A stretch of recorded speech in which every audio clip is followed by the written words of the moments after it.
More thoughts from Bubba Murarka, partner with Draper Fisher Jurvetson. We should also mention that Bubba developed the Android platform for Facebook. And Bubba, your thoughts initially on Sony and these new plans to distribute the interview via Google's platform?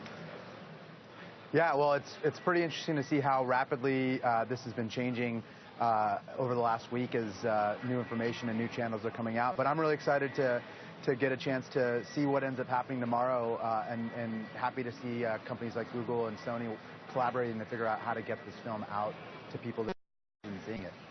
And Kayla, just to update your question about pricing, I'm looking on the Google store now. They are selling some movies, including Denzel Washington and The Equalizer, for $15.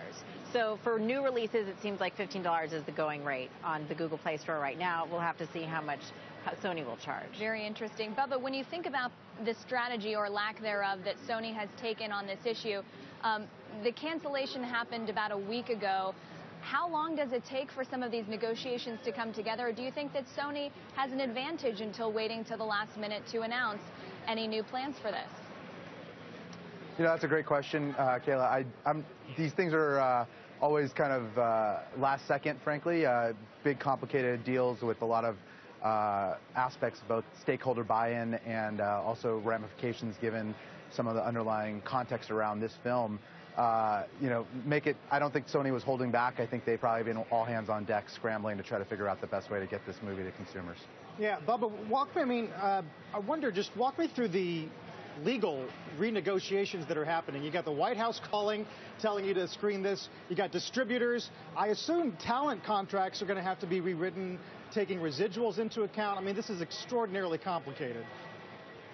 Yeah, you know, I'll be the first to say this is over my pay grade. I've never actually been involved in negotiating a piece of content that has this many stakeholders, but I have to imagine I would love to be a fly on the wall of these BD deals, just being an old deal guy myself. Right. Does it color, because of all the volatility and the press, does it color, I mean, the argument has been made that who's going to want to do business with Sony if you have an equal offer from Warner? Do you think that's going to be a long-standing dynamic? It's a great question. Again, not being on the inside of the Hollywood machinery, I don't know how that plays out, but, you know, certainly in the Silicon Valley and doing deals at DFJ, we've seen reputation matters a ton. And so, you know, I think it's great that Sony is really doing everything it can to get the film out and keep the reputation it's developed over the years of being a great partner to artists. And yeah, I mean, I guess the question also is if we'll see any management turnover at Sony in the wake of this. Do you expect to see a shakeup next year? Oh, man. These are definitely don't know how Sony will recover and what actions they'll take, but certainly it's going to have to change a bunch of things going forward, you know, whether it's the policy, the approach, or the decision makers behind this whole process. But you know, the upside of it is they're going to have learned a ton, and I think we as an industry are going to have learned a ton about alternative distribution methods, especially in a world where content can be delivered to mobile devices instantaneously. I'm really curious to see what ends up happening tomorrow, especially given this YouTube news. It seems like this could be a big move for Google. I mean, people don't really think of Google as the go-to place for video on demand, for premium video on demand. People think more about the iTunes store. Do you think this could really help shift Google's reputation as somewhere not just to go to watch content for free on YouTube, but as a place to buy content? I think that's certainly a possibility, right? Getting just in the habit of buying a piece of content from a new provider is a big step, because it involves putting in your credit card, and that starts to change consumers' behavior.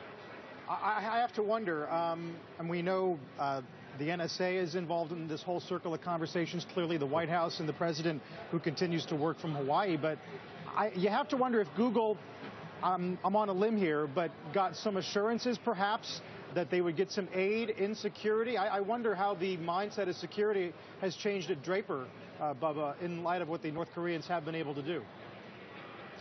It's an excellent question, you know, to wonder what behind-the-scenes conversations have been going on. You know, in regards to, you know, us at DFJ and our focus on early-stage investing, yeah, there's a large wave of security companies over the last 12 months that have come past our door, and I think that's only going to increase given the very visible aspect of this security breach. And, you know, I think it's only starting to get explored in the context of mobile devices, which are becoming the predominant computing platform for everyone around the world. And you know, this is an old school hack into a corporate network But we're going to have to see how these threats and this dynamic changes over the next 5 years, which I think it will quite a bit. But there's always been sort of an us versus them mentality between Silicon Valley and Hollywood. Obviously now Hollywood is showing that its infrastructure has some cracks where Silicon Valley always boasts about how strong and how foolproof some of their technology is from a security standpoint. I'm wondering if you think this episode notches 1 point for Silicon Valley, and if you think that some of these newer upstart content platforms will be able to actually start taking market share and start winning some of these bigger pieces of content, given what we've seen here.